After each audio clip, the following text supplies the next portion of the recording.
I come from a slave father, not grandfather, a slave father, born in eastern North Carolina in 1843, escaped from slavery in 1858, a contemporary co-fighter with Frederick Douglass, Harriet Tubman, John Brown, Sojourner Truth, and William Lloyd Garrison for the freedom not only of the Negro people, but of millions of white workers caught in the same serfdom as their black brothers and sisters. So our brothers and sisters from Mexico, the Philippines, from the lands of Asia, from the West Indies, from Latin America, have come to these shores to share the same fate.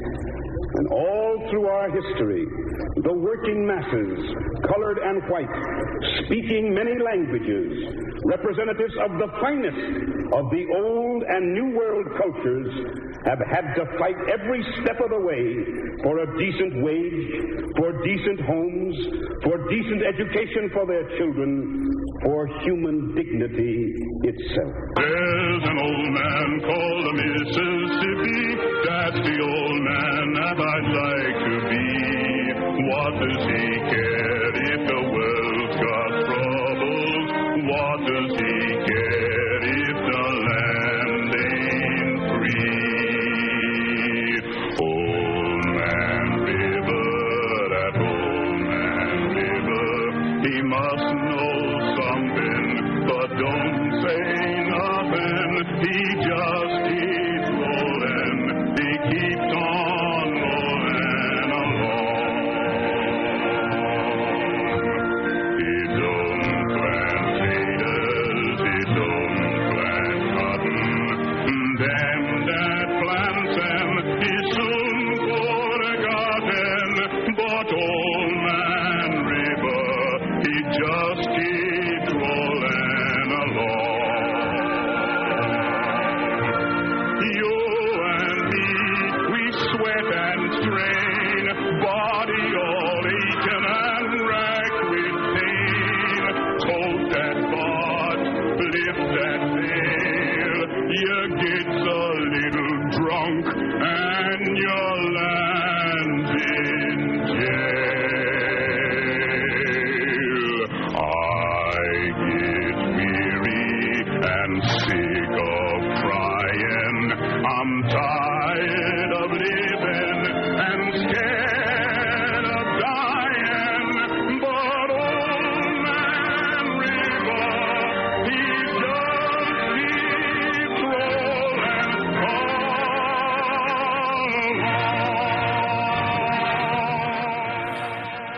Well, it's Paul Robeson. I can't hear myself that well. Paul Robeson singing Old Man River from Jerome Kern's and Oscar Hammerstein's Showboat, and that's the movie, but he also was in the play. Reggie, that speech, one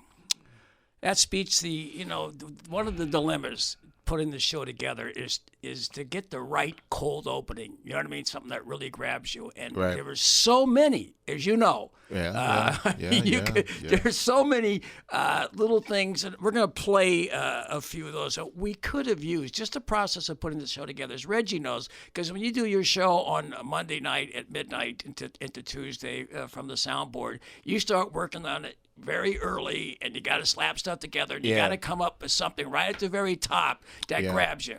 You know? Yeah, you're right. You're right. You're absolutely right. I mean, like the show, you're doing a show that's 2 hours long, and people think that it's just the 2 hours that you. No, it's hours. This and was hours like longer than hours. the last. As you know, the last two were a lot of time. Right. A lot of time was spent, and this one was even more so because we're doing Lena Simone and Paul Robeson, two arguably, for sure. The two most talented individuals, male and female, in the 20th century. Okay, I mean, seriously, really, yeah. I can't. Yeah. I mean, Robeson was, as we were just discussing, his father was a slave. right, escaped slave, and then he comes and he gets a scholarship to Rutgers, and then he goes on and gets his degree in law at Columbia. And while at Columbia, he's playing in the NFL after already winning 2 at Rutgers All-American, Right. All-American, Yeah. football, college football, honors. And then he went on and he did Emperor Jones, for I forgot who it was the Eugene O'Neill play. And so let's play Reggie.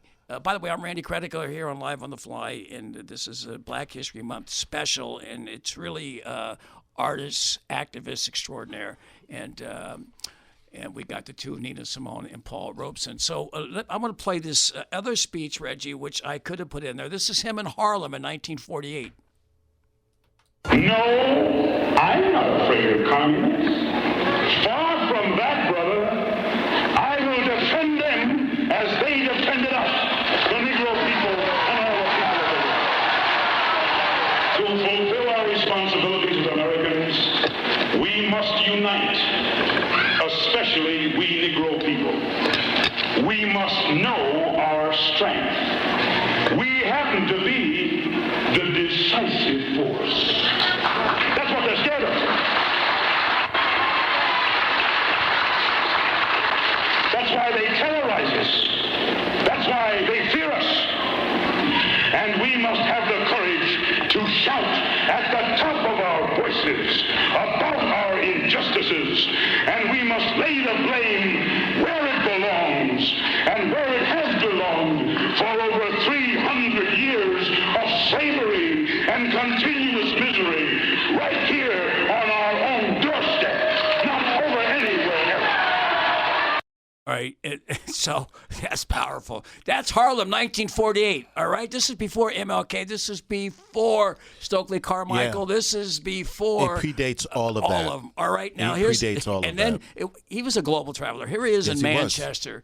Let me play this from Manchester. Another speech that's a minute long that I had it up as the cold opening.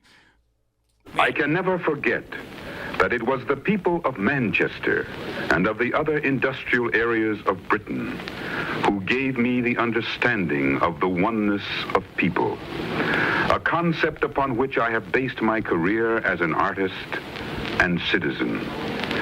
I recall how a Manchester friend explained to me how closely together we two were bound by the web of history and human suffering and aspiration.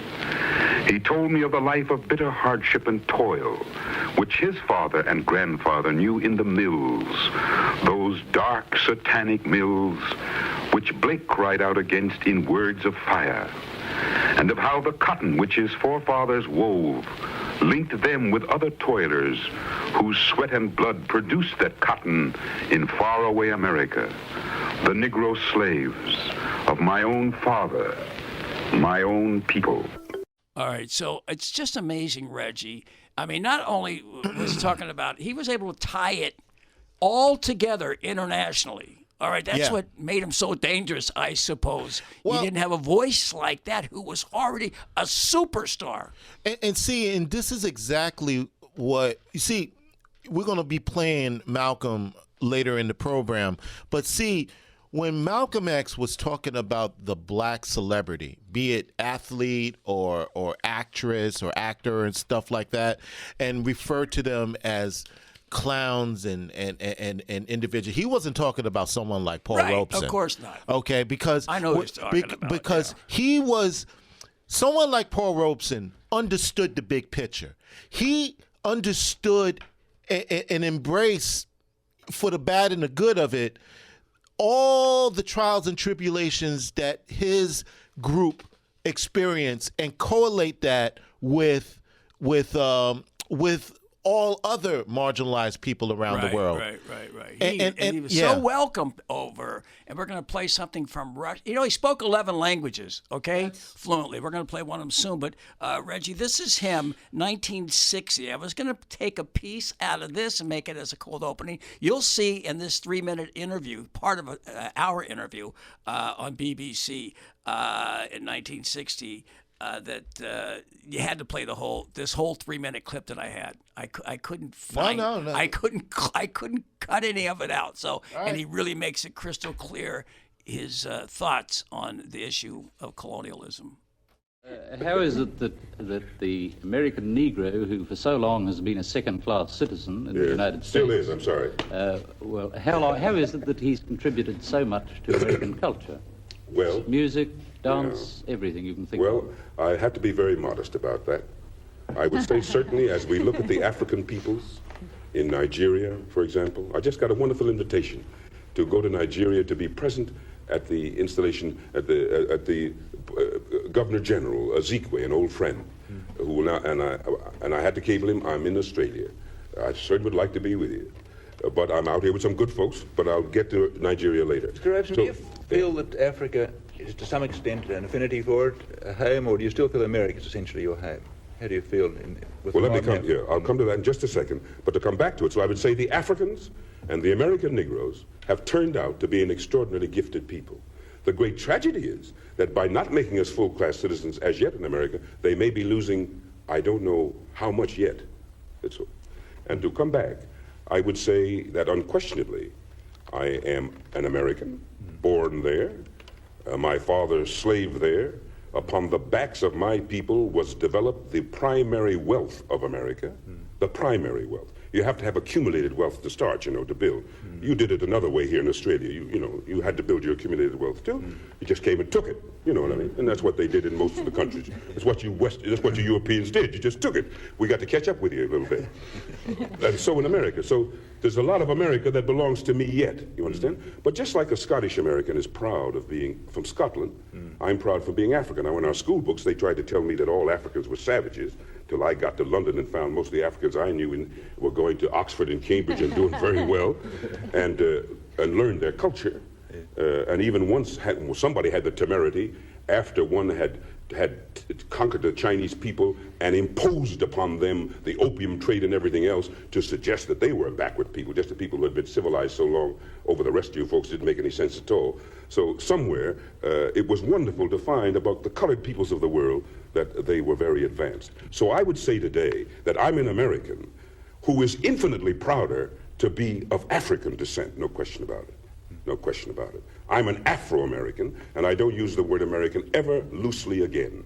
Now, this was the feeling. This was the feeling. That's right. That when you were in London about 1937, 38, you really had the world at your feet. Then, I mean, you're a tremendous success. You were recognised all over the world, and yet you went back to America. Was this was the feeling that took you back? I felt I had to go back to my people. That's right. The going was tough, and today I can go back.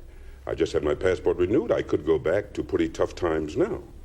But any time I could get a telegram next week that the Negro people had gathered somewhere in one of their conferences, as they could, and say, Paul, in the difficulties that are going on in America, would you come back and help us? I would take the plane as soon as I finished my engagements.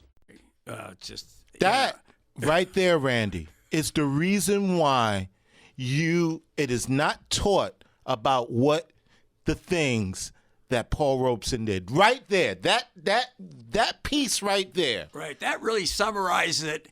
There. Was there 1 minute of that I should have taken out and left out the rest? No, it was absolutely all, not. It was all there. Absolutely all right, not. let's play some music. This is now he released an album in 1942 of protest songs, and we're going to play most of those. Most of the music that we play is from that album. This is from 1942, and this is called The Auction Block.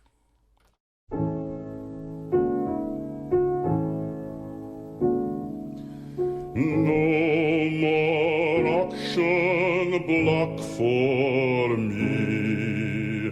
No more, no more. No more auction block for me. Many thousand gone.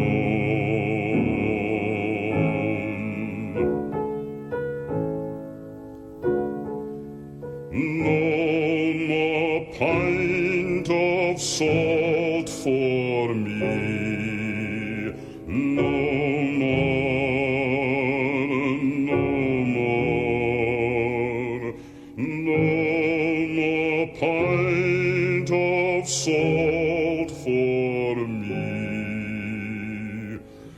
many thousand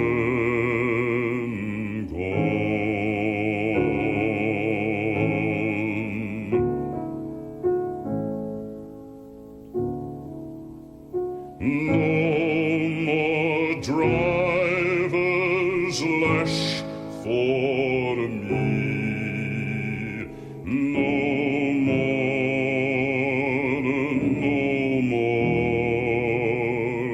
No more driver's lash for me. Though many thousand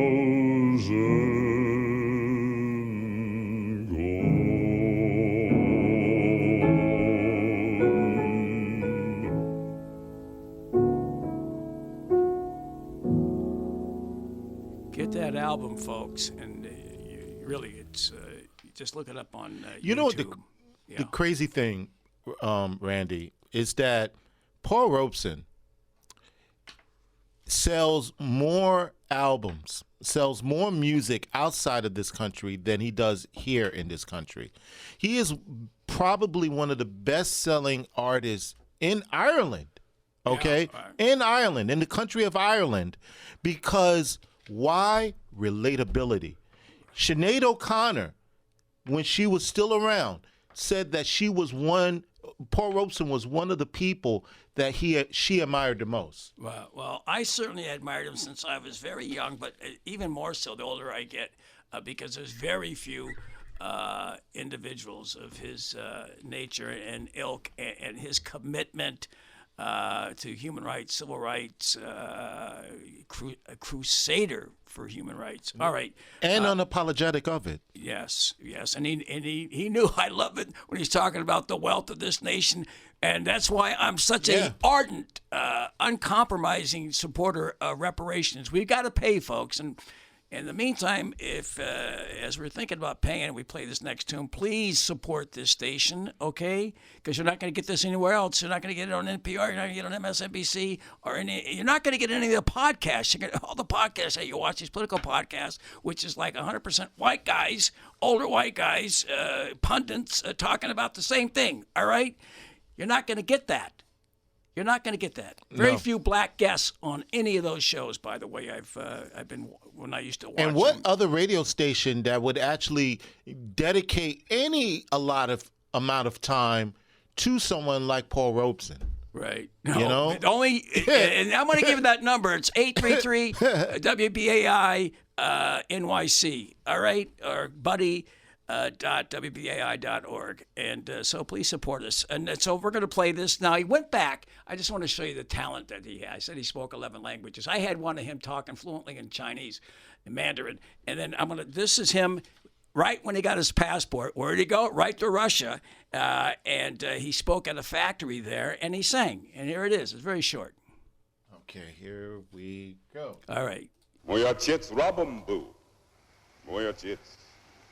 Но здесь я знаю, что будет другой день, что мой народ будет свободным от того, что есть на земле могучие социалистические страны, которые друзья моего народа. Большое спасибо.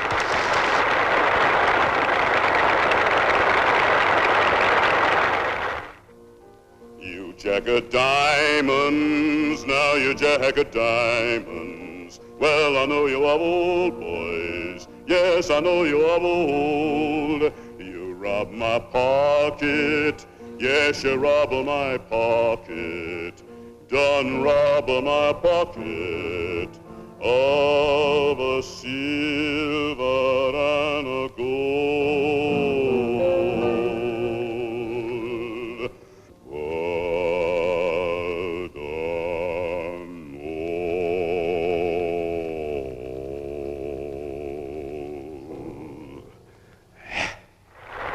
сердечной была встреча Поля Робсона с рабочими Сокольнического вагоноремонтного завода в Москве. I understand. I was treated well when I went to Russia, but he and Du Bois both went to Russia, and what they said was they were treated much better over there than they were here.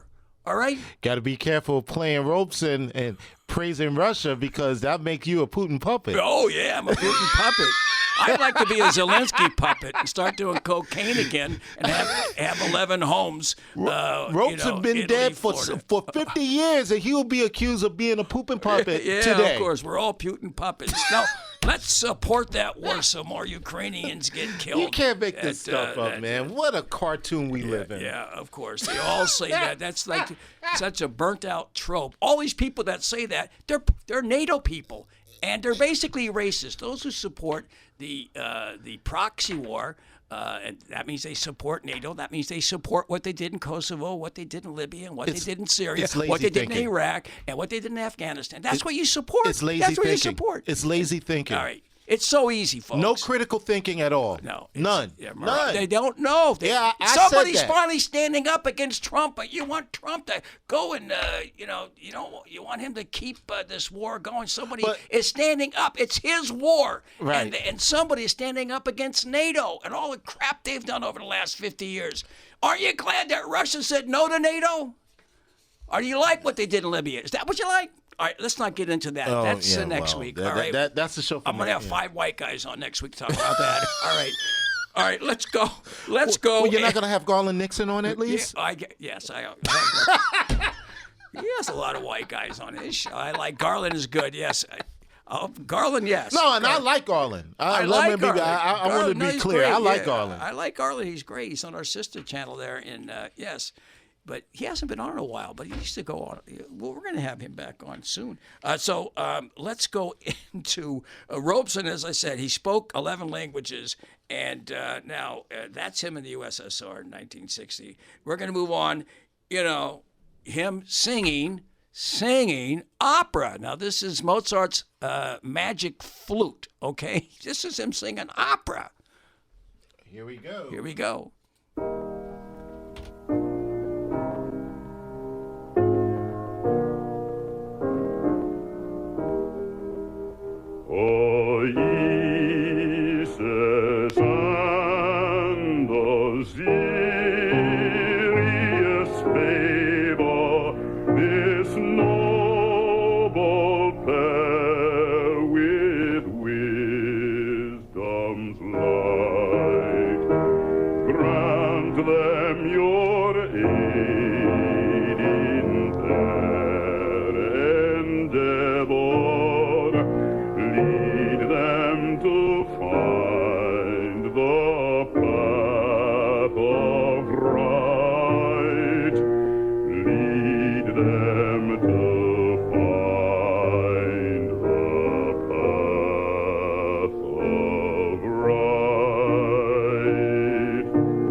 To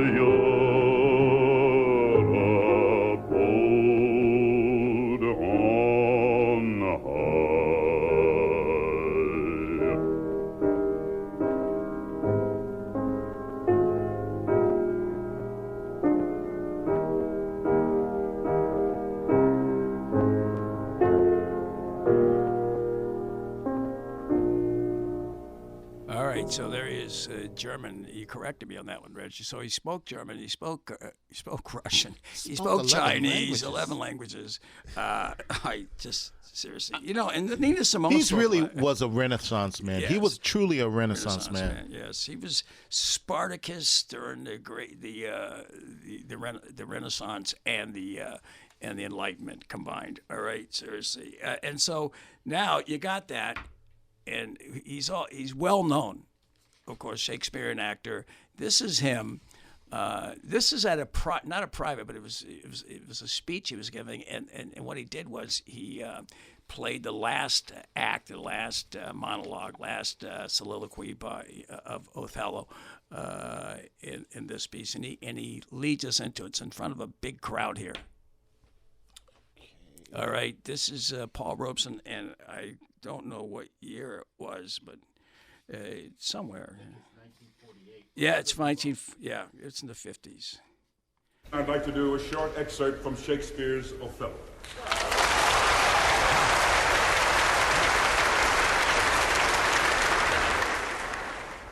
It is the last speech of Othello. He has killed Desdemona. From savage passion? No. Othello came from a culture as great as that of ancient Venice. He came from an Africa of equal stature. And he felt he was betrayed, his honor was betrayed, and his human dignity was betrayed. And so when they come for him from Venice, he speaks and says, "Soft you! A word or two before you go. I have done the state some service, and they know it. No more of that. I pray you in your letters, when you shall these unlucky deeds relate, speak of me as I am. Nothing extenuate, nor set down aught in malice. Then must you speak of one that loved full wisely, but too well, of one not easily jealous, but being wrought, perplexed in the extreme, of one whose subdued eyes, albeit unused to the melting mood, drop tears as fast as the Arabian trees their medicinable cup. Set you down this, and say besides, that in Aleppo once, where a malignant and a turbaned Turk beat a Venetian and traduced the state, I took by the throat the damned heathen dog, and smote him thus.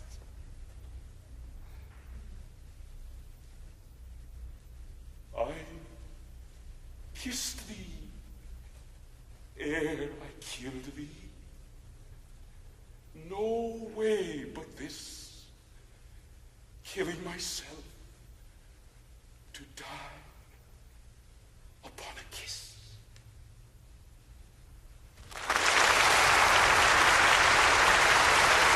Wow. Well, there you go. Shakespeare. Opera. Singing in Russian. What can I tell you about?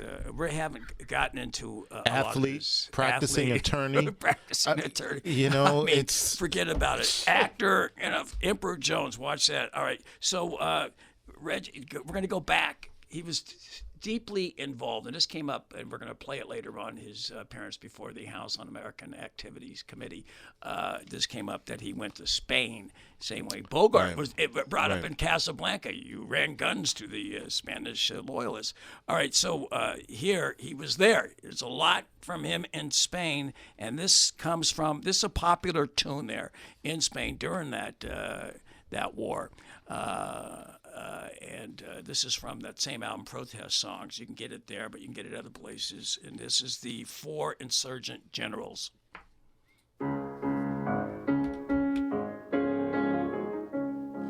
The four insurgent generals, the four insurgent generals, the four insurgent generals, mamita mia, 'tis true they betrayed you, 'tis true they betrayed you.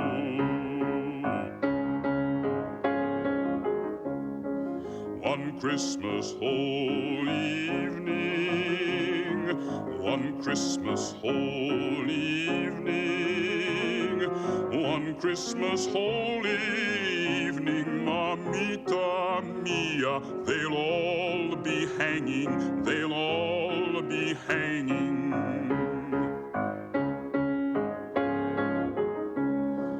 Madrid, your tears of sorrow, Madrid, your tears of sorrow, Madrid, your tears of sorrow, mamita mia, we shall avenge them, we shall avenge them.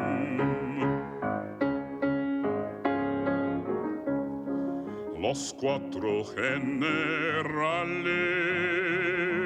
los cuatro generales, los cuatro generales, mamita mía, que se han dado, que se han dado.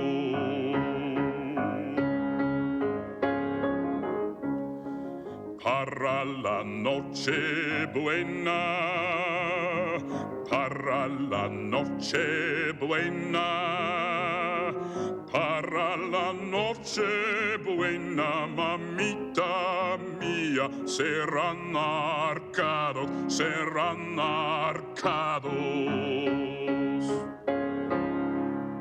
All right. Of course he spoke Spanish. Of course. Of course. I got to find out what the other seven were. I'm sure he spoke Portuguese. He probably did too. All right. And he spoke English. He even spoke American. No, I didn't ever hear him speak American English.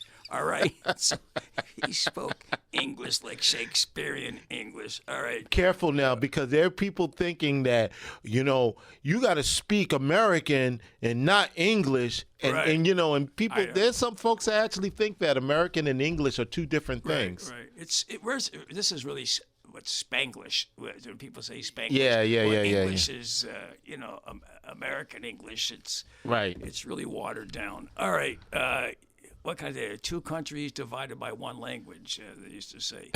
All right. So here he is. Now we're going to go to 48. After these records all came out in 48, he went to sing up in Peekskill off the Taconic Highway. All right, the Taconic Expressway, whatever it's called, right past Sing Sing up to Peekskill. And of course, he was rebuffed the first time. They canceled and they went back. And here's a news report from that tragic day. Yeah. When he went to sing. There's a lot. I mean, there's a major Klan operation in Putnam County. All right, the Klan wasn't just in Mississippi and Alabama and Arkansas and everywhere else. I'll say something after this clip all right, about here that. we go. Yeah. Okay. Here we go. Right. A week ago tonight, a pattern of violence was set. Paul Robeson, the Negro baritone, was scheduled to give a concert near Peekskill, New York. That concert was canceled. Canceled by fists, by passion, by the conflict between those who thought Paul Robeson ought not to be heard because of his outspoken communist sympathies and those who insisted on hearing him regardless or because of his political leanings. 9 persons were hurt in that violent cancellation of that concert. Today, at the invitation of the Westchester County Committee for Law and Order, Paul Robeson tried a repeat performance, and he sang. He sang the song of the Warsaw Ghetto. He sang Go Down Moses. He sang those songs to an accompaniment of violence that outdid last Saturday night's premiere. This time, CBS News was on hand with tape recorders to bring first-hand eyewitness reports of this event today, in which more than 30 persons were hurt, some of them seriously. At this hour, there have been 16 arrests, and the full extent of the injuries is not known. Now, here is today's story on CBS recordings, beginning with the start of the parade by the veterans and their bands. Coming along here is another group of veterans. Apparently they have broken up their parade into sections. This section is led by a former Army major in uniform, a Marine, Army private, 2 sailors, an Army sergeant. And a very pretty girl leading the band. Police have detoured the traffic to keep the street on which the veterans are parading free of cars. All cars have been circling around the area, entering the concert grounds from what would amount to the rear. Look at a group of young boys here yelling at the people stopped in their cars.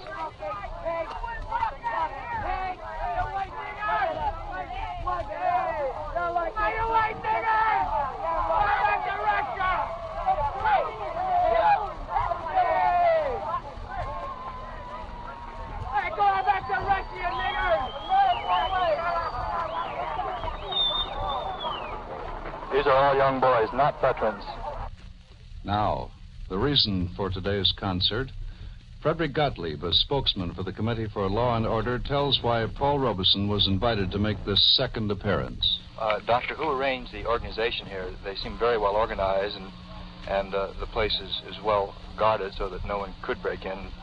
Well, the Westchester Committee for Law and Order's only purpose was to notify the authorities of the complete breakdown of law and order last week and ask that adequate police protection be guaranteed these people. But there wasn't much time before there were other sounds than drums and statements and the sounds of voices. There was a pulsation of violence, and now we hear CBS reporters John Jefferson and Edmund Scott on the scene when that pulsation of violence began. There's been the first bit of violence. I don't know who started it. Police have grabbed someone here. Police are pushing everyone back. The parade is broken up at the entrance, and the veterans are running back here. Police helicopter is overhead. The first bit of violence. Police have just shoved a veteran back. First outbreak of violence here.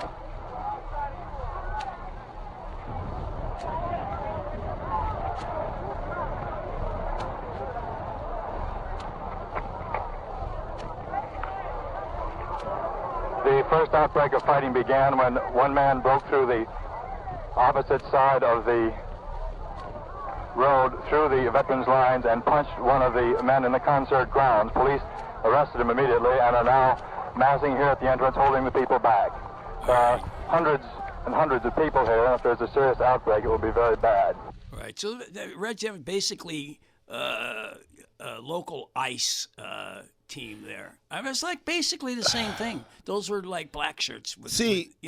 I get annoyed all the time when I hear people talking about the times that we're living in now as if it never happened before. Right. Anything like this ever happened before.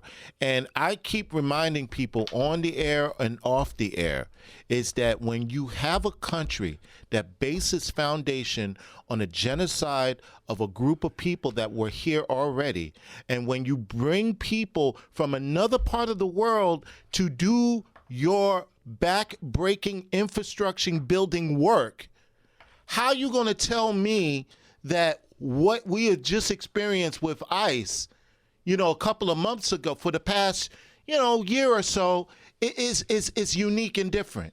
I mean, people tend to forget that the Jim Crow system in the South was the blueprint for Nazi Germany. Right. For what's happening in Israel and what has happened in South Africa.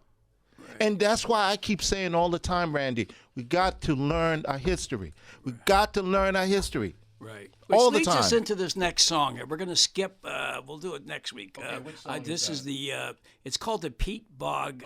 Okay, let me just set it up. Yeah, now, this is 1933. This was Okay. actually written in a concentration camp because at the outset, when Hitler got in, the Jews were not rounded up and put in concentration camp. It was labor. It was the communists, social democrats, and labor leaders, and so especially at Dachau. And so this song was written there and somehow got around. It was forbidden to be sung in these concentration camps for political prisoners, but it did get recorded later, and I forgot by whom, but Paul Robeson sang it and played it, and it's featured on this album of Protest 1942. It's called The Pete Bog Soldier.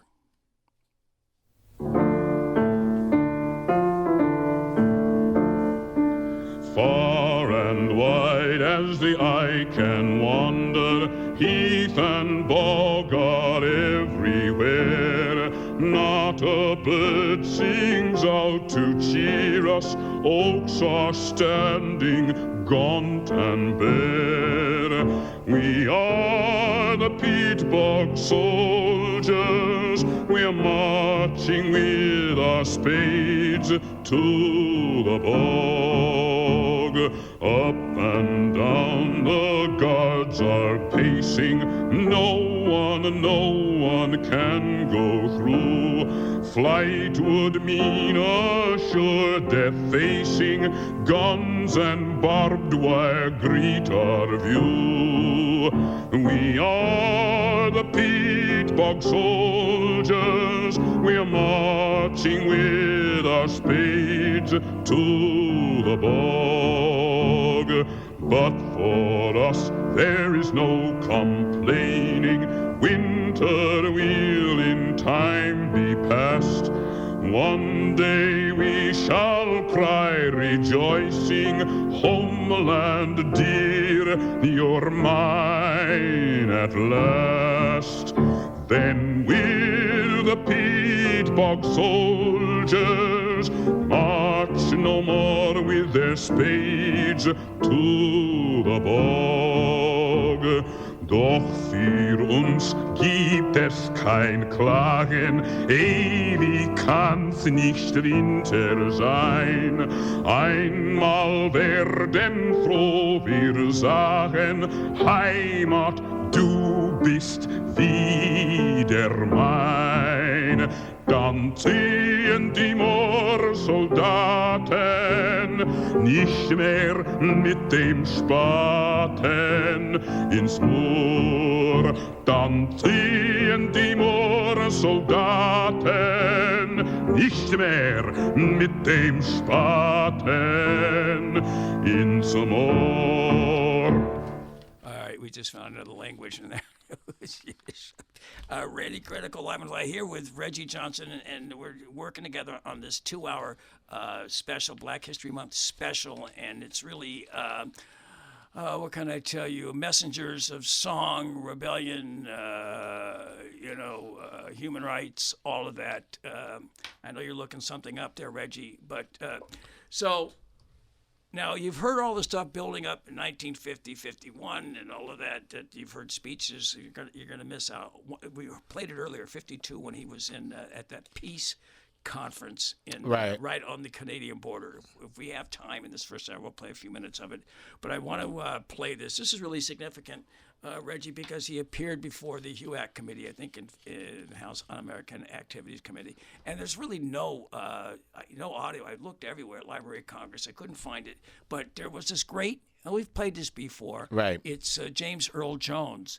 It's still important to play. Yeah. Right. Yeah. If you're going to have a rendition of what, it's like Paul Robeson, somebody first did Othello in 1512, and so, that guy's not around anymore, but certainly Paul Robeson can step in and do it, and that's what's happening right here. Paul Robeson's testimony, it's a remarkable the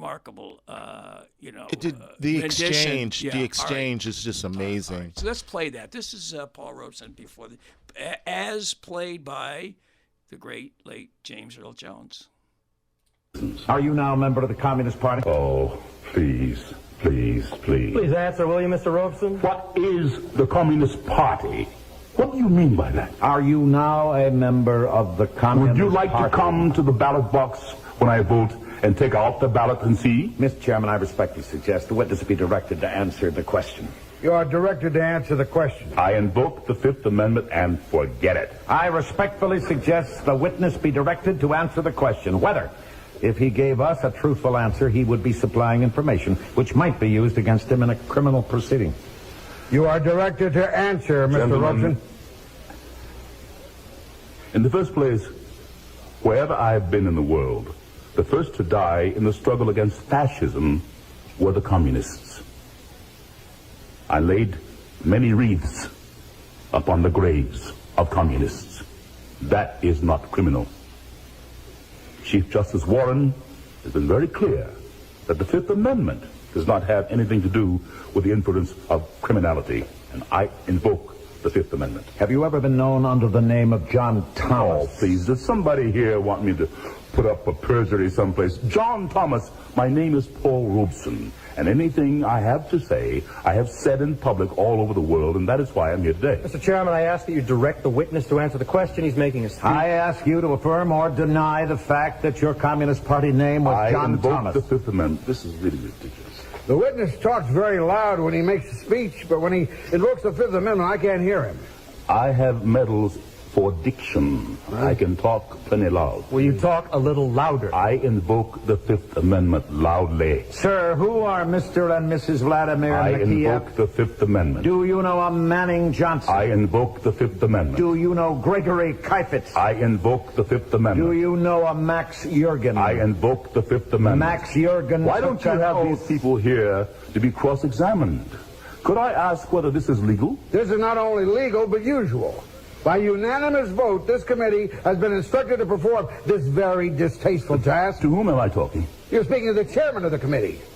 Mr. Walter? Yes. The Pennsylvania Walter? That is right. Representative of the steel workers? That is right. And the coal mining workers? That is right. Not United States Steel by any chance.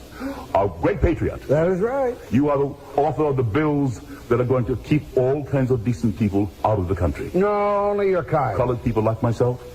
And you would let in the Teutonic Anglo-Saxon stock. We are trying to make it easier to get rid of your kind, too. You don't want any colored people to come in. Could I be allowed to read from my statement? Will you just tell this committee, please, while under oath, Mr. Robeson, the communists who participated in the preparation of that statement? Oh, please. The reason I'm here today, from the mouth of the State Department itself, is I should not be allowed to travel because I have struggled for the independence of the colonial peoples of Africa. The other reason I'm here today, again, from the State Department and from the record of the Court of Appeals, is that when I am abroad, I speak out against injustices against the Negro people in this land. That is why I'm here. I'm not being tried for whether I'm a communist. I'm being tried for fighting for the rights of my people, who are still second-class citizens in this country, in this United States of America. My mother was born in your state, and my mother was a Quaker. My ancestors, in the time of Washington, baked bread for George Washington's troops when they crossed the Delaware. My father was a slave. I stand here struggling for the rights of my people to be full citizens in this country. And we are not. We are not in Mississippi. We are not in Montgomery, Alabama. We are not in Washington. We are nowhere. And that is why I'm here today. You want to shut up every Negro who has the courage to stand up and fight for the rights of his people, for the rights of workers. And I have been on many a picket line for the steel workers, too. And that is why I'm here today. Would you tell us whether or not you know Thomas W. Young? I invoke the Fifth Amendment. Thomas W. Young is a Negro president of the Guide Publishing Company. I'd like to read you his testimony, quote, Paul Robeson has no moral right to place in jeopardy the welfare of the American Negro to advance a foreign cause. In the eyes of the Negro people, this false prophet is unfaithful to their country, and they repudiate him, close quote. Do you know the man that said that? I invoke the Fifth Amendment now. Can I read my statement? It is a sad and bitter comment. While you were in Paris in 1949, Mr. Robeson, did you tell an audience the American Negro would never go to war against the Soviet government? May I say that is slightly out of context? May I explain to you what I did say? I remember the speech very well. 2,000 students who came from populations that would range to 600 or 700 million people asked me to say in their name that they did not want war. No part of my speech in Paris says 15 million American Negroes would do anything. I said it was my feeling that the American people would struggle for peace, and that has been since underscored by the President of these United States. Now, in passing, I said... Do you know any people who want war? Listen to me. I said it was unthinkable to me that any people could take up arms in the name of a man like Senator Eastland of Mississippi against anybody. Gentlemen, I still say that. This United States government should go to Mississippi and protect my people. That is what it should do. I lay before you, sir, an article, quote, I am looking for full freedom, unquote, by Paul Robeson in The Worker. July 3rd, 1949, quote, I said it was unthinkable that the Negro people of America or elsewhere could be drawn into war with the Soviet Union. I repeat it with 100-fold emphasis, they will not, close quote. And, gentlemen, they have not. It is clear that no Americans are going to go to war with the Soviet Union. While you were in Stockholm, did you make a little speech? I made all kinds of speeches. Let me read you a quotation. Let me listen. Do so, please. I am a lawyer. It would be a revelation if you would listen to counsel. In good company, I usually listen. But you know, people wander around in such fancy places. You said, Mr. Robeson, and I quote, I belong to the American resistance movement, which fights against American imperialism, just as the resistance movement fought against Hitler. Just like Frederick Douglass and Harriet Tubman were underground railroaders and fighting for our freedom, you bet your life. I have to insist that you listen to these questions. I am listening. I quote further, why should the Negroes ever fight against the only nation in the world where racial discrimination is prohibited and where the people can live freely? Never. They will never fight against either the Soviet Union or the people's democracies, close quote. Did you make that statement? I do not remember, but what is perfectly clear today is that 900 million people, other colored people, have told you they will not. 400 million in India and millions everywhere have told you that. The witness has answered the question. He doesn't need to make a speech. Did you write an article that was published in the USSR Information Bulletin? Yes. Quote, I want to emphasize that only here in the Soviet Union did I feel that I was a real man with a capital M, close quote. I would say, what is your name? Errant. I am quite willing to answer the question. When I was a singer years ago, and this you will have to listen to. I am listening. I am a bass singer, so for me, it was Chelyabin, the great Russian bass, not Caruso the tenor. I learned the Russian language to sing their songs. I wish you would listen now. Mr. Chairman, I ask you to direct the witness to answer the question. Just be fair with me. I ask for order. The great poet of Russia is of African blood. Let us not go so It is far important to afield. explain this. Did you make that statement? When I first went to Russia in 1934... Did you make that statement? When I first went to Russia in Did 1934... you make that statement? In Russia, I felt for the first time like a full human being. No color prejudice like in Mississippi. No color prejudice like in Washington. It was the first time I felt like a human being. Where I did not feel the pressure of color as I feel it in this committee today. Why do you not stay in Russia? Because my father was a slave, and my people died to build this country. And I'm going to stay here and have a part of it just like you, and no fascist-minded people will drive me from it. Is that clear? You are here because you are promoting the communist cause. I am here because I'm opposing the neo-fascist cause, which I see arising in these committees.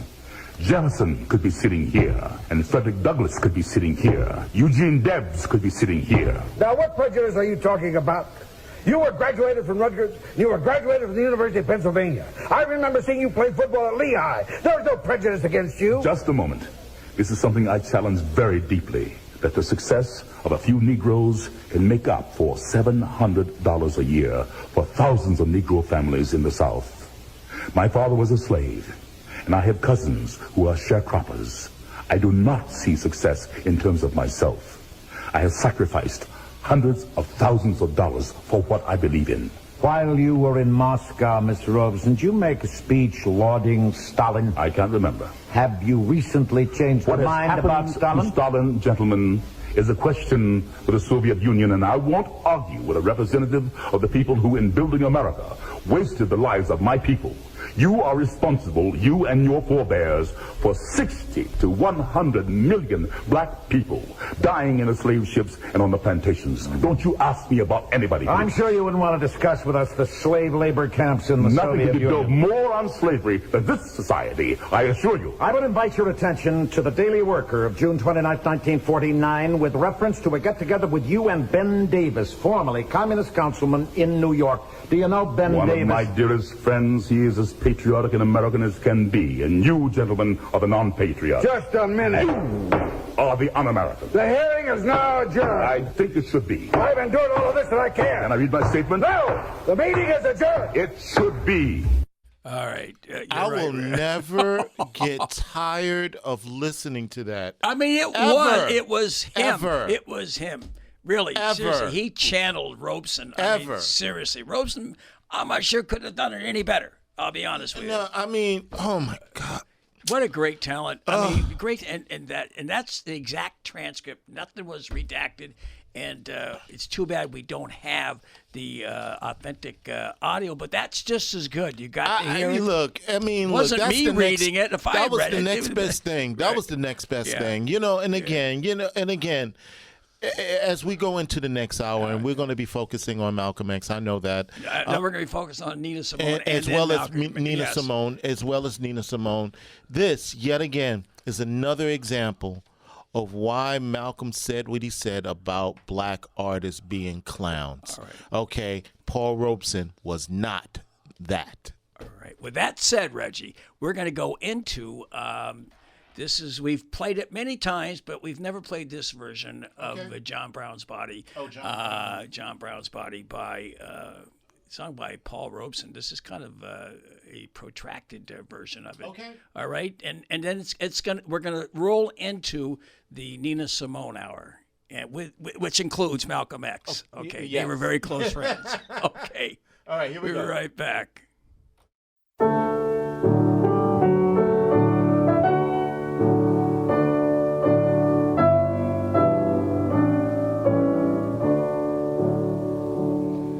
John Brown's body lies a-mouldering in the grave. John Brown's body lies a-mouldering in the grave. John Brown's body lies a-mouldering in the grave. His soul goes marching on. Glory, glory, hallelujah.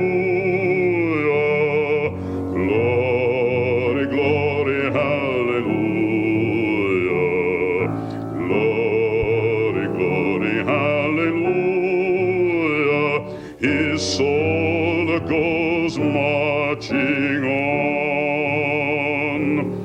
The stars above in heaven now are looking kindly down. The stars above in heaven now are looking kindly down. The stars above in heaven now are looking kindly down on the grave of old John Brown.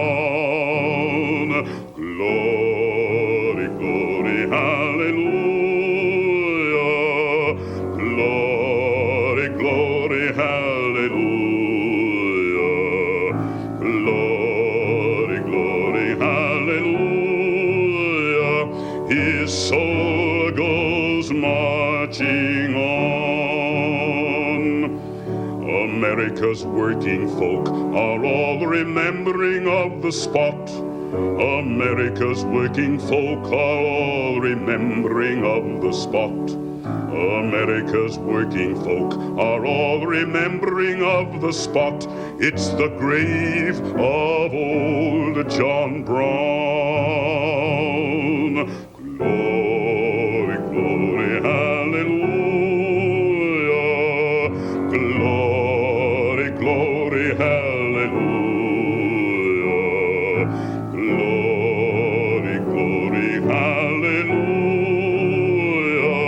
His soul goes marching on. All right, that ends this first hour. Randy Critical Live on the Fly here in Brooklyn, BAI Studios here with Reggie Johnson, the peerless Reggie Johnson. Catch him on Monday nights at midnight from the soundboard. And we're going to go right in. It's remember, support the station, folks. We're going to go right into Nina Simone right at the top of the hour here. Let's see, that's 5, 4, 3, 2, 2.5, 1.5. Here, as soon as it says boom, this is the Nina Simone hour. Well, Young, Gifted, and Black was written by Lorraine Hansberry, the American black playwright. She first wrote Raisin in the Sun, which was a very famous, award-winning play. And I was fortunate she was a friend of mine, and she was the godmother of my baby, I had a little girl at that time. And before she passed away at 34, she wrote Young, Gifted, and Black, which was her last play. Right. And then once she passed away, I decided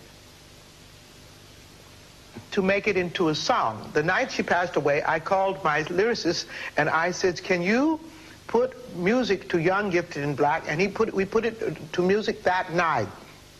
Then later, it was claimed as the black anthem of American blacks all over the United States at Malcolm X College in Chicago, where I got my first doctorate. To be young, gifted, and black. Oh, what a lovely, precious dream. Thank you. To be young, gifted, and black.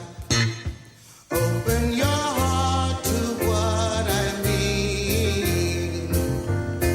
In the whole world, you know, there's a million boys and girls who are young, gifted, and black.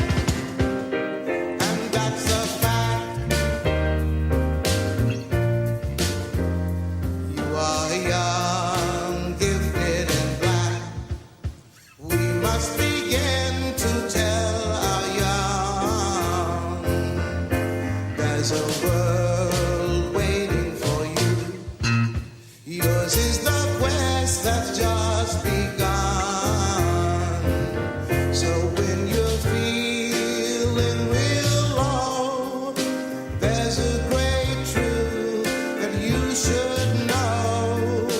When you're young, gifted, and black, your soul's intact. Be young, gifted, and black. Oh, how I've longed to know the truth. There are times when I look back and I am haunted by my youth.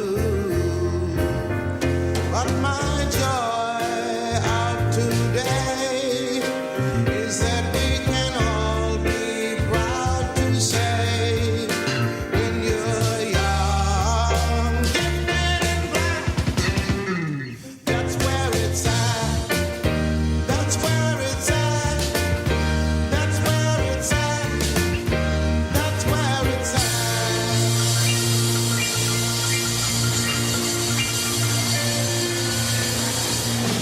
Before you, Reggie, you lay out the significance of that, before you, I just want to remind people that this is Reggie, he's overloaded here to begin with. He had 30 pieces, of interviews and speeches and music that he had to, frantically put together.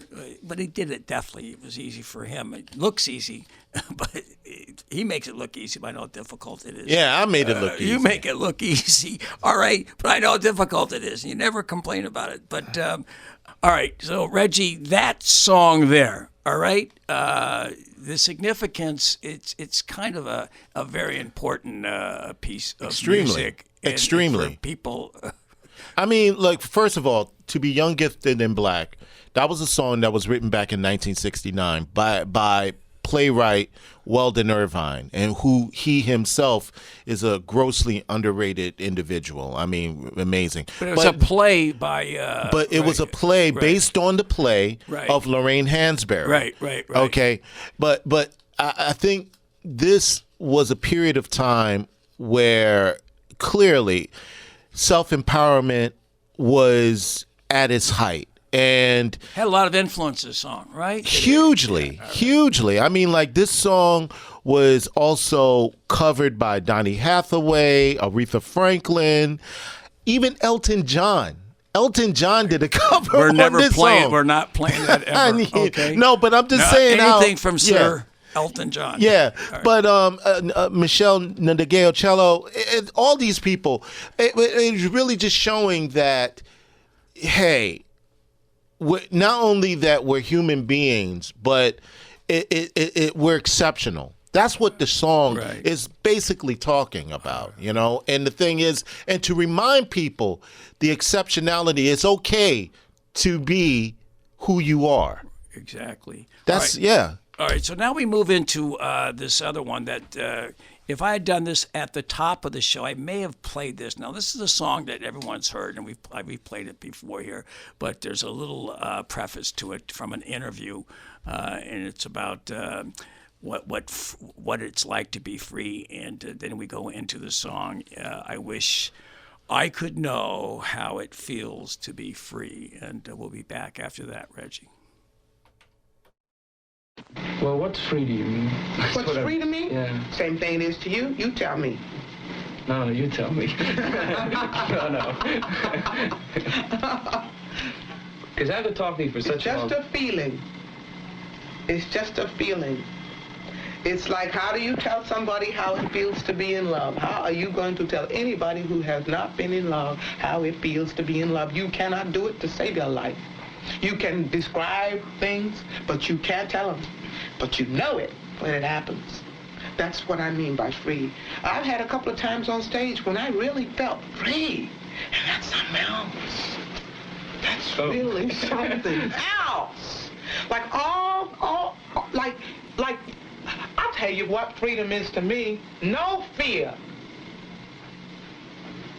I mean, really, no fear. If I could have that half of my life, no fear. Lots of children have no fear. That's the closest way, that's the only way I can describe it. That's not all of it, but it is something to really, really feel. I wish I knew how it would feel to be free. I wish I could break all the chains holding me. I wish I could say all the things that I should say. Say them loud, say them clear, for the whole round world to hear. I wish I could share all the love that's in my heart. Remove all the bars that keep us apart. I wish you could know what it means to be me. Then you'd see and agree that every man should be free. I wish I could give all I'm longing to give. I wish I could live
All right.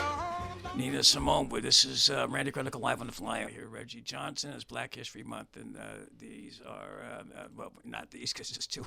We're focusing on two,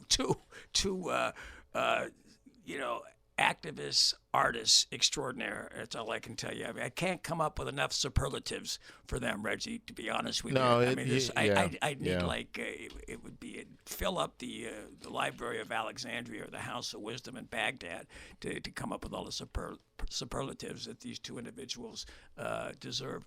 That song there, Reggie, kind of it's remained popular. I hear it all the time, and you know.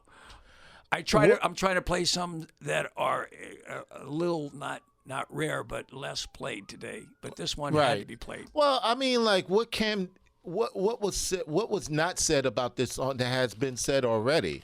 It really is. I mean, like, she really hit it on the head when she said that to be free is to exhale. It's to be unstressed. It's to understand that I can walk across the street without being accused, without being pointed at, to so me, you can relate with this, right? Do well, you have I can that fear, interpret Reggie? it. I can Do you get that fear ever? Please.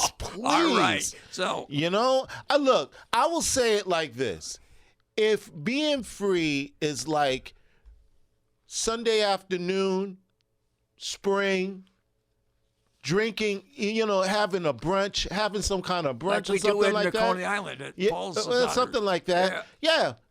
Something like that. Yeah, I could sign me up on that one. All right. I can't go back there. All right. That was my last drink was at Paul's daughter. So now we're going to play this, Reggie.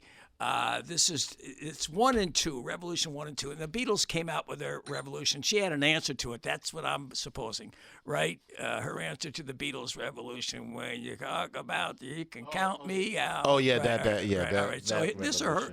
Obviously, she interpolated those lyrics, and this is what she came up with. This is Revolution 1. It's usually it's Revolution 1 and 2, but we're just playing Revolution 1 here.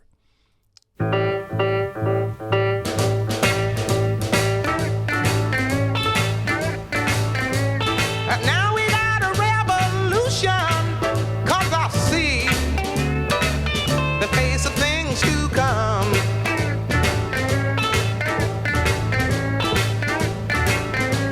Yeah, your Constitution, well, my friend, it's gonna have to bend. I'm here to tell you about the destruction of all the evil that will have to end.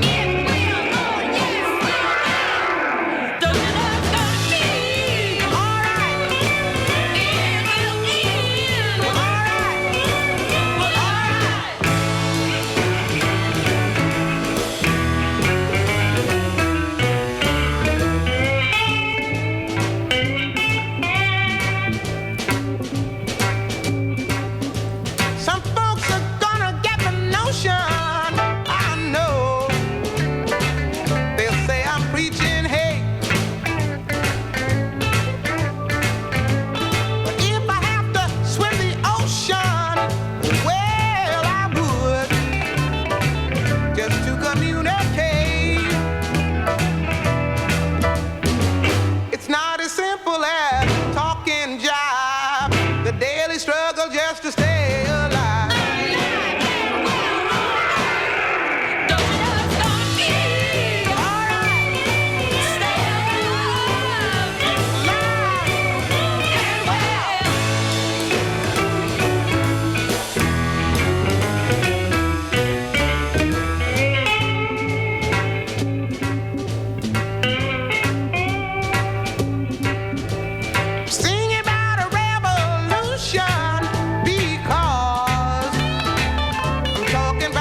You know, I'll be honest with you.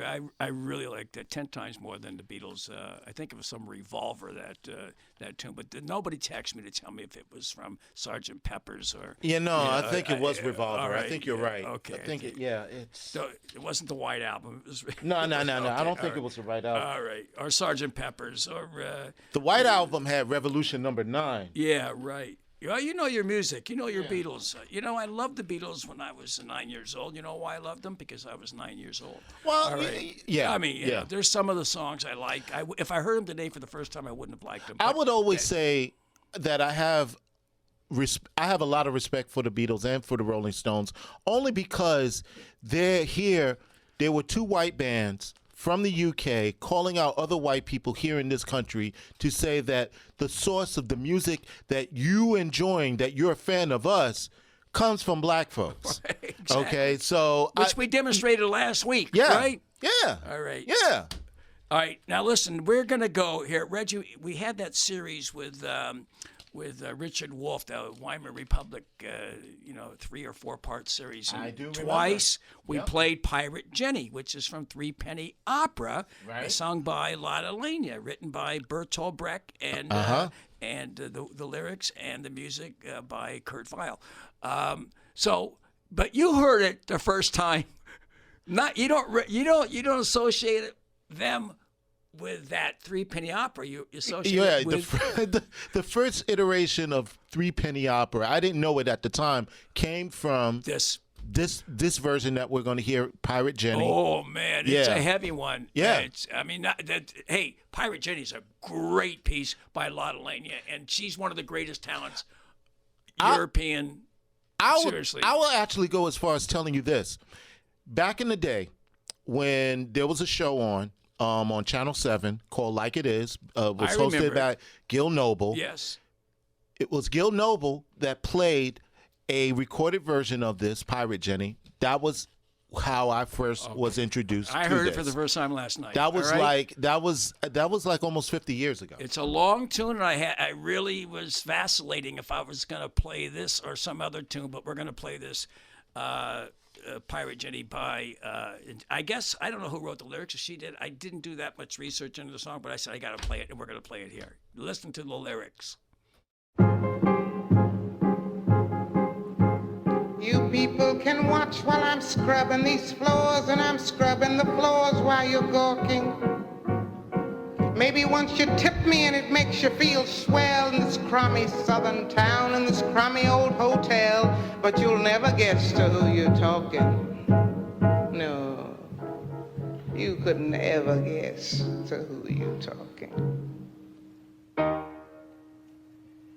Then one night there's a scream in the night, and you wonder who could that have been?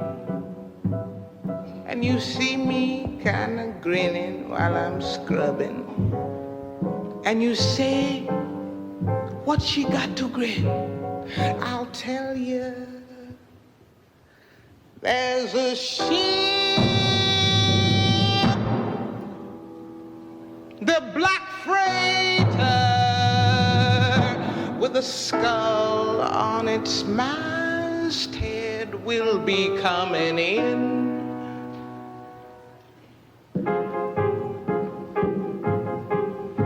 You gentlemen can say, hey gal, finish them floors, get upstairs, what's wrong with you? Earn your keep here. You toss me your tips and look out to the ships, but I'm counting your heads as I'm making the beds, cause there's nobody gonna sleep here tonight. Nobody's gonna sleep here, honey. Nobody. Nobody.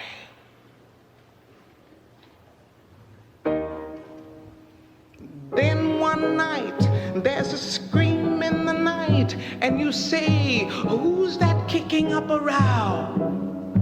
And you see me kinda staring out the window, and you say, what's she got to stare at now? I'll tell you, there's a ship, the black freighter,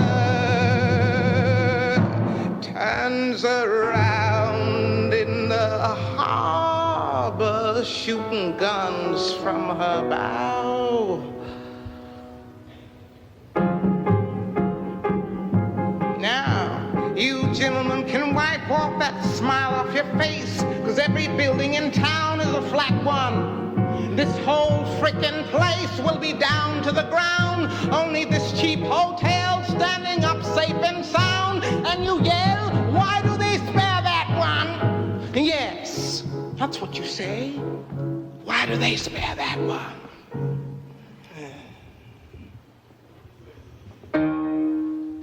All the night through the noise and to-do, you wonder who is that person that lives up there. And you see me stepping out in the morning, looking nice with a ribbon in my hair.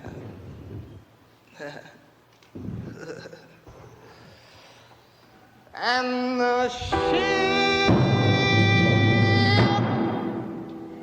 the black freighter, runs a flag up its masthead and a cheer rings the air.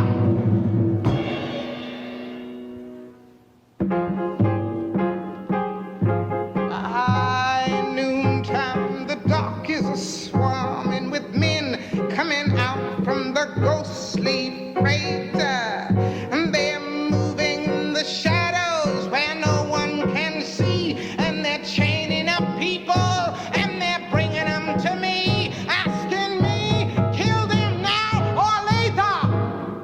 Asking me,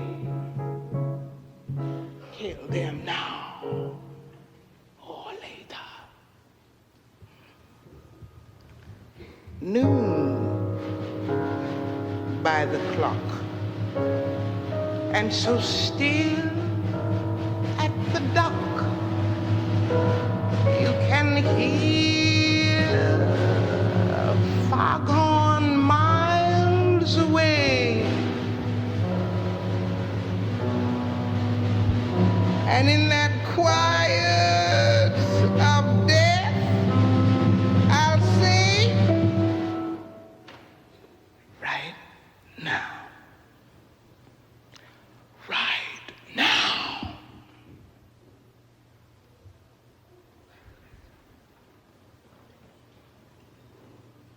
And they pile up the bodies, and I'll say, that'll learn ya. And the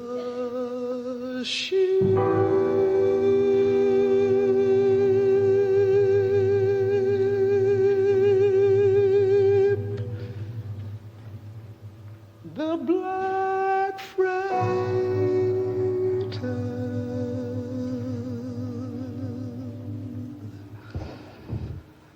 disappears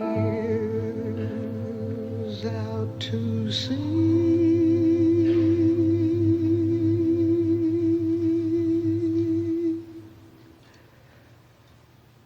And on it is me.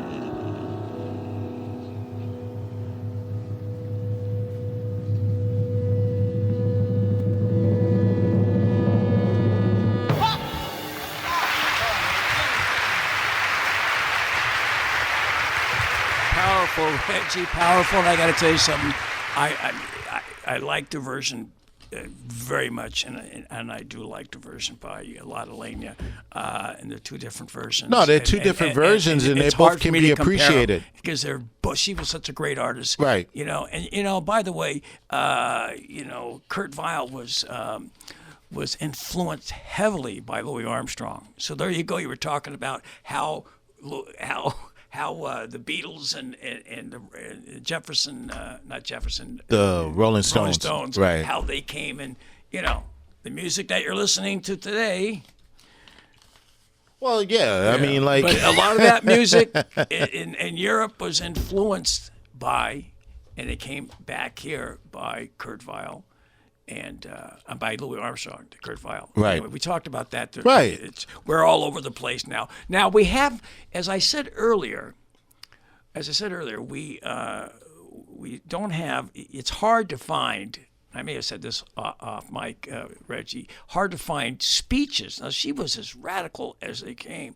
During her entire life, she was political. She was knowledgeable. She went to college. She got 2 degrees. She specialized in classical music. Last week we played a tune of her when she was on the Ed Sullivan Show. Okay, and I forgot what we played. But anyway, in the 60s, she really started doing more protest music in the 60s, and she was influenced and very close to Malcolm X, okay, very close. And after he died, and very close to Martin Luther King, all right? And so that's how we're going to be going out. We're going to be talking about those two great individuals. I mean, great leaders, 2 different styles. Mm-hmm. And we're going to play this. I'm really mumbling here. So let's as I said, not a lot of great speeches, but she interviews, a lot of interviews, her talking about Malcolm. And here's just So we're going to go into this quote from Nina, and then we're going to go right into Malcolm's message to the grassroots. Who because I was going to get Charles in for this, and he couldn't make it. And I said, what should I do? He said, play. And I said, you're right. And we'll play some music in between this incredible speech, November 1963, I think. It was November 10th, 63, right? The message that sounds about right. Right, before Kennedy was shot and after Martin Luther King's march on Washington. So here she is talking about Malcolm, and we'll go into Malcolm. Malcolm X, to me, was the most important spokesman we have ever had in this country for black people, bar none. And everything he said, I agreed with. Everything he said, I agreed with.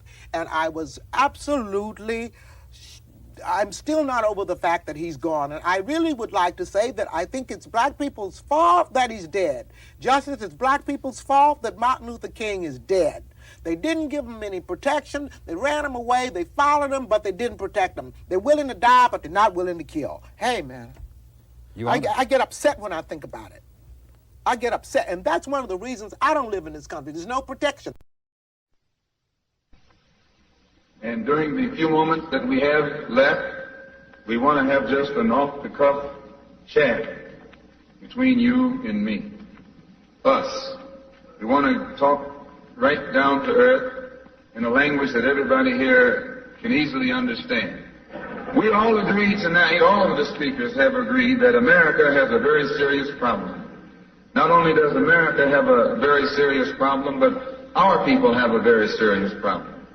America's problem is us. We're her problem. The only reason she has a problem is she doesn't want us here. And every time you look at yourself, be you black, brown, red, or yellow, a so-called Negro, you represent a person who poses such a serious problem for America because you're not one. Once you face this as a fact, then you can start plotting a course that will make you appear intelligent instead of unintelligent. What you and I need to do is learn to forget our differences. When we come together, we don't come together as Baptists or Methodists. You don't catch hell because you're a Baptist, and you don't catch hell because you're a Methodist. You don't catch hell because you're a Methodist or a Baptist. You don't catch hell because you're a Democrat or a Republican. You don't catch hell because you're a Mason or an Elk. And you sure don't catch hell because you're an American, because if you was an American, you wouldn't catch no hell. You catch hell because you're a black man. You catch hell, all of us catch hell for the same reason. So we are all black people, so-called Negroes, second-class citizens, ex-slaves. You are nothing but an ex-slave. You don't like to be told that. But what else are you? You are ex-slave. You didn't come here on the Mayflower. Suddenly came here in a slave ship, in chains, like a horse or a cow or a chicken. And you were brought here by the people who came here on the Mayflower. You were brought here by the so-called pilgrims or founding fathers. They were the ones who brought you here. We have a common enemy. We have this in common. We have a common oppressor, a common exploiter, and a common discriminator. So once we all realize that we have this common enemy, then we unite on the basis of what we have in common. And what we have foremost in common is that enemy, the white man. He's an enemy to all of us. I know some of you all think that some of them are enemies. Time will tell. In Bandung, back in, I think, 1954, was the first unity meeting in centuries of black people. And once you study what happened at the Bandung Conference and the results of the Bandung Conference, it actually serves as a model for the same procedure you and I can use to get our problem solved. At Bandung, all the nations came together. They were dark nations from Africa and Asia. Some of them were Buddhists. Some of them were Muslim. Some of them were Christian. Some of them were Confucianists. Some were atheists. Despite their religious differences, they came together. Some were communists. Some were socialists. Some were capitalists. Despite their economic and political differences, they came together. All of them were black, brown, red, or yellow. The number one thing that was not allowed to attend the Bandung Conference was the white man. He couldn't come. Once they excluded the white man, they found that they could get together. Once they kept him out, everybody else fell right in and fell in line. This is the thing that you and I have to understand. And these people who came together didn't have nuclear weapons. They didn't have jet planes. They didn't have all of the heavy armaments that the white man has. But they had unity. They were able to submerge their little petty differences and agree on one thing, that though one African came from Kenya and was being colonized by the Englishmen, and another African came from the Congo and was being colonized by the Belgian, and another African came from Guinea and was being colonized by the French, and another came from Angola and was being colonized by the Portuguese. When they came to the Bandung Conference, they looked at the Portuguese and at the Frenchmen and at the Englishmen and at the other Dutchmen and learn or realize that the one thing that all of them had in common, they were all from Europe. They were all Europeans, blonde, blue-eyed, and white-skinned. They began to recognize who their enemy was. The same man that was colonizing our people in Kenya was colonizing our people in the Congo. The same one in the Congo was colonizing our people in South Africa and in southern Rhodesia and in Burma and in India and in Afghanistan and in Pakistan. They realized all over the world where a dark man was being oppressed, he was being oppressed by the white man. Where the dark man was being exploited, he was being exploited by the white man. So they got together under this basis, that they had a common enemy. And when you and I here in Detroit and in Michigan and in America, who have been awakened today, look around us, we too realize here in America, we all have a common enemy. Whether he's in Georgia or Michigan, whether he's in California or New York, he's the same man. Blue eyes and blonde hair and pale skin. Same man.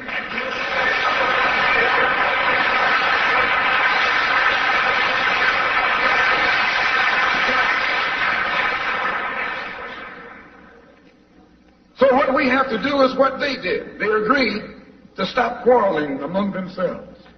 Any little spat that they had, they'd settle it among themselves.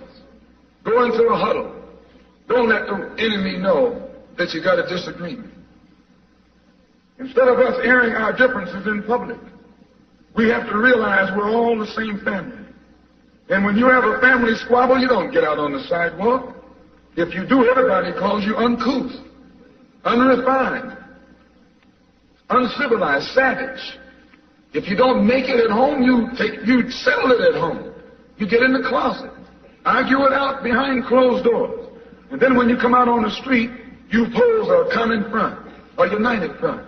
And this is what we need to do in the community and in the city and in the state.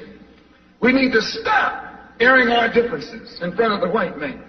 Put the white man out of our meetings, number one. And then sit down and talk shop with each other. That's all you got to do.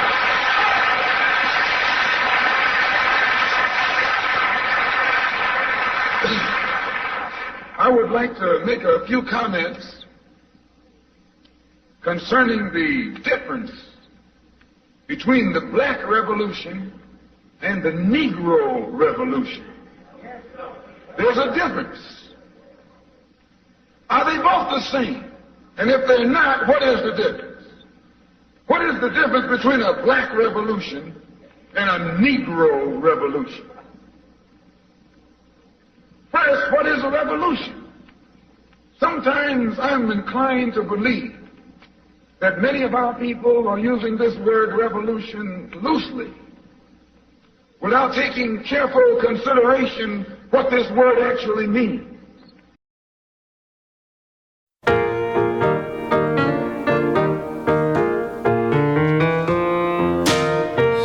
Mr. Backlash, just who do you think I am? You raise my taxes, freeze my wages, and send my son to Vietnam. You give me second-class houses and second-class schools. Do you think that all colored folks are just second-class fools, Mr. Backlash? I'm gonna leave you with a backlash blues.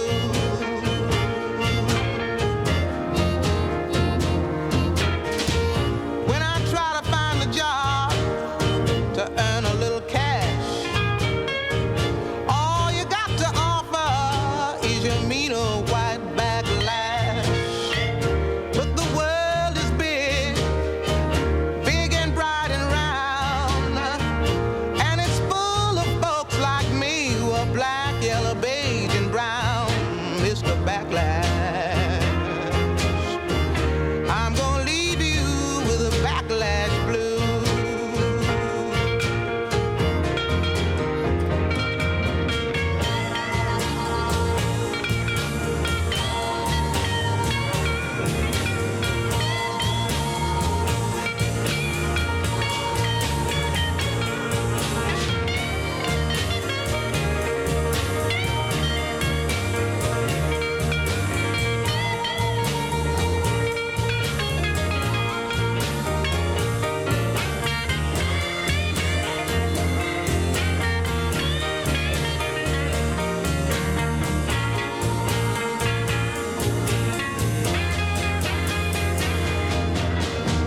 Mr. Backlash, just what do you think I got to lose? I'm gonna leave you with the backlash blues. You, the one, will have the blues, not me. Just wait and see.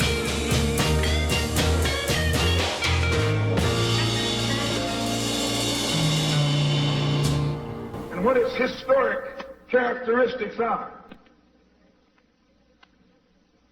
When you study the historic nature of revolutions, the motive of a revolution, the objective of a revolution, and the result of a revolution, and the methods used in a revolution, you may change words. You may devise another program. You may change your goal and you may change your mind. Look at the American Revolution in 1776. That revolution was for what? For land. How was it? Why did they want land? Independence. How was it carried out? Bloodshed. Number one, it was based on land. The basis of independence. And the only way they could get it was bloodshed. The French Revolution, what was it based on? The landless against the landlord. What was it for? Land. How did they get it? Bloodshed. Was no love lost. Was no compromise. Was no negotiation. I'm telling you, you don't know what a revolution is. Because when you find out what it is, you'll get back in the alley. You'll get out of the way.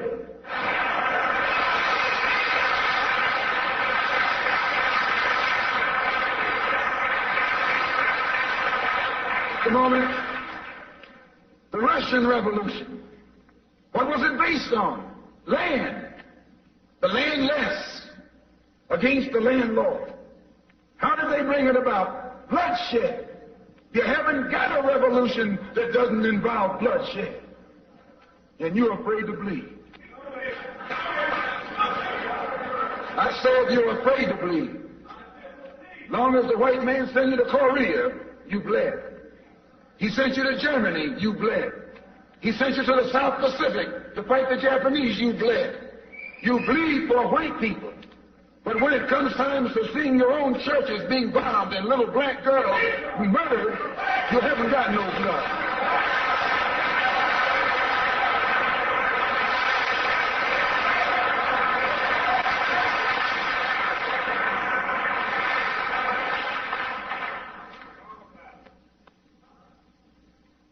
You bleed when the white man says bleed. You bite when the white man says bite. And you bark when the white man says bark. I hate to say this about us, but it's true. How you going to be nonviolent in Mississippi as violent as you were in Korea? How can you justify being nonviolent in Mississippi and Alabama when your churches are being bombed and your little girls are being murdered, and at the same time you're going to get violent with Hitler and Tojo and somebody else that you don't even know?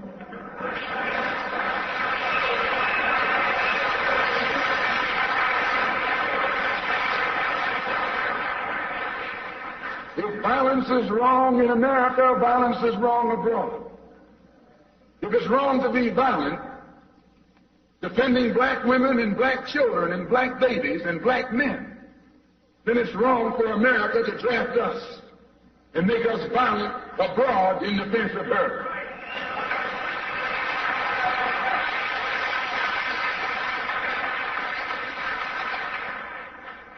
And if it is right for America to draft us and teach us how to be violent in defense of her, then it is right for you and me to do whatever is necessary to defend our own people right here in this country.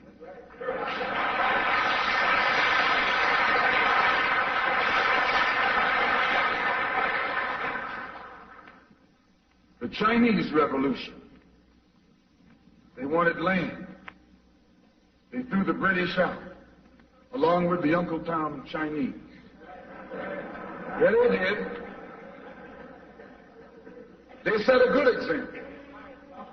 When I was in prison, I read an article, and don't be shocked when I say I was in prison. You still in prison.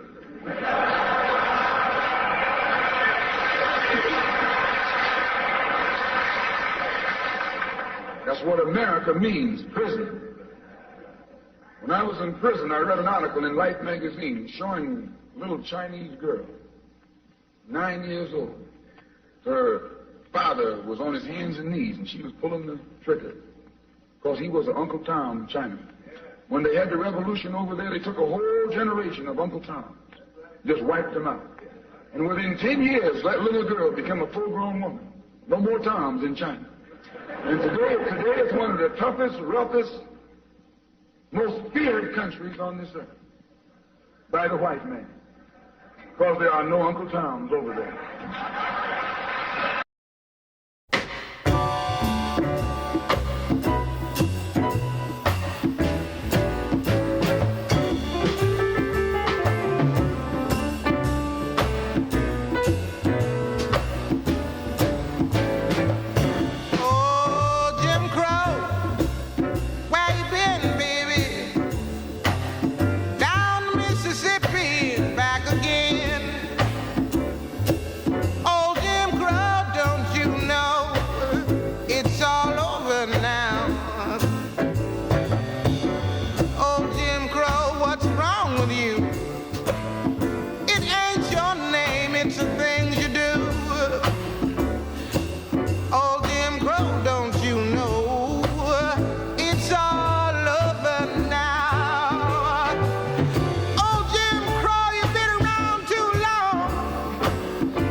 two reasons. First of all, they're familiar with it. It's one of the biggest songs I ever made.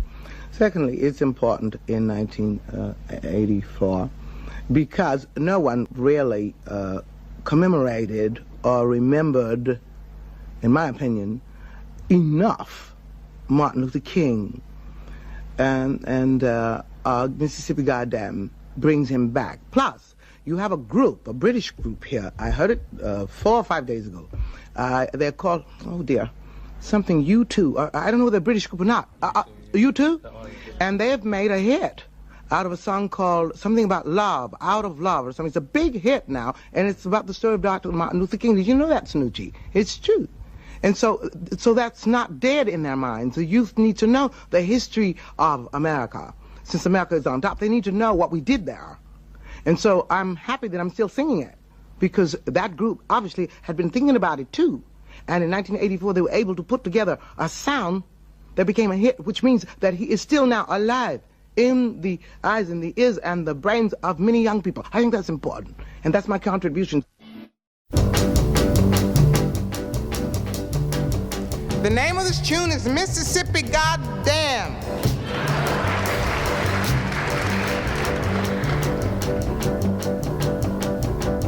And I mean every word of it.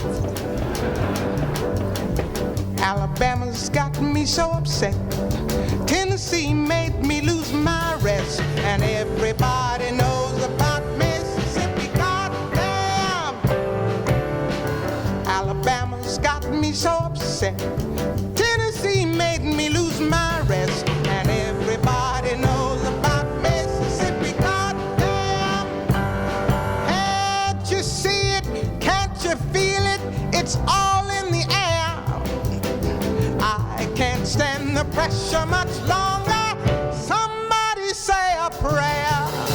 Alabama's got me so upset. Tennessee made me lose my rest. And everybody knows about Mississippi Goddamn. This is a show tune, but the show hasn't been written for it yet.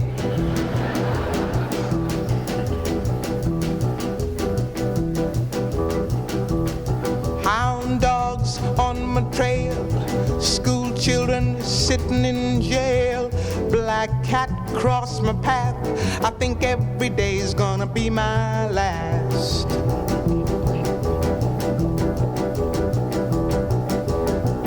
Lord have mercy on this land of mine. We all gonna get it in due time.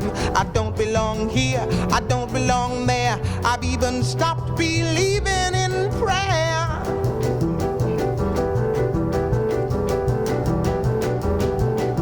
Don't tell me, I'll tell you. Me and my people just about do. I've been there, so I know. You keep on saying, go slow.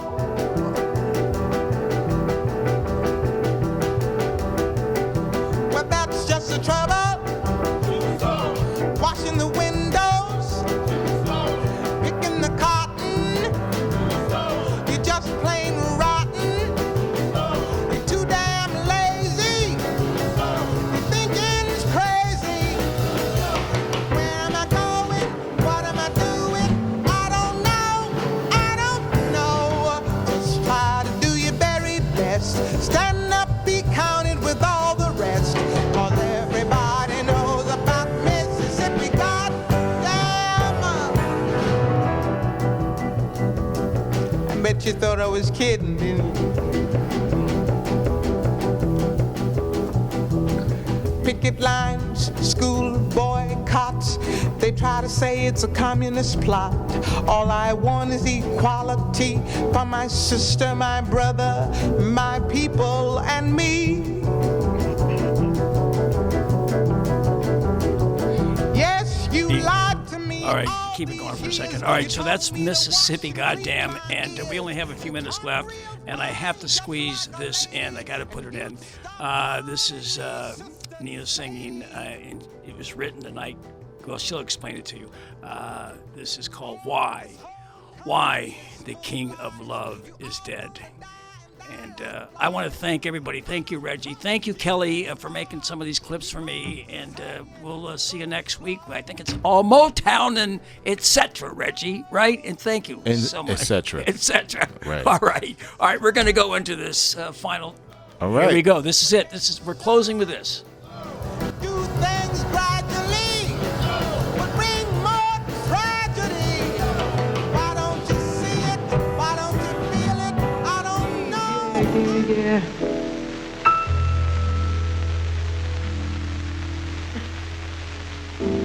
So hard to find. We're going to leave you with a tune written by Gene Taylor, a bassist. Tribute to Dr. Martin Luther King. It's some peace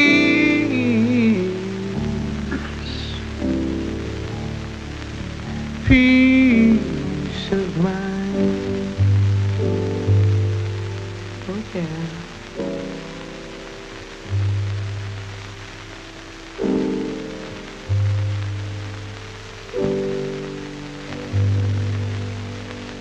Once upon this planet Earth lived a man of noble birth, preaching love and freedom for his fellow man. He was dreaming of the day peace would come on a stage, and he spread the message all across the land. Turn the other cheek, he'd plead. Love thy neighbor was his creed. Pain, humiliation, and death he did not dread. Bible by his side, from his foes he would not hide. It's hard to think that this great man is dead. He had seen the mountain top, and he knew he could not stop. Always living threat of death ahead. Tell your parents that better stop and think, 'cause we're heading for the break now. Better believe it. What's gonna happen now that the king of love is dead? Well, will the murders ever cease? Are they men, are they beasts? What do people, what do they think they have to gain?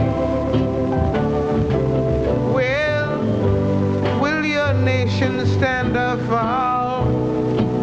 Is it too late for us all? And did Martin Luther King just die in vain? You know that he was for equality for all people, you and me, full of love and goodwill.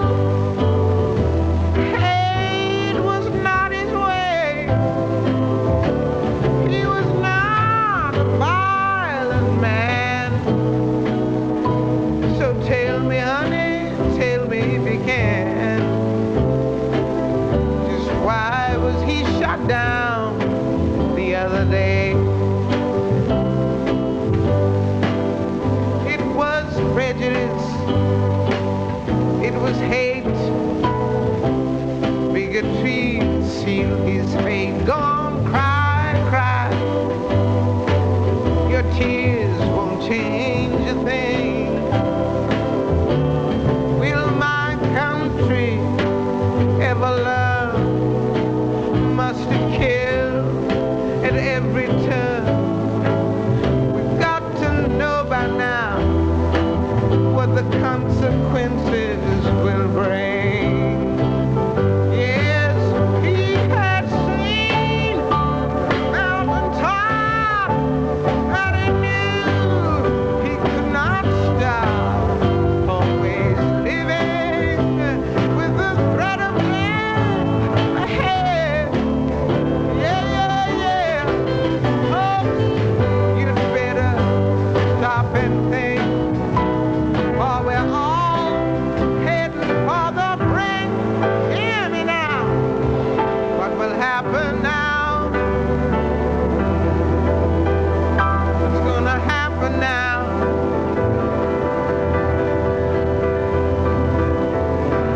That the king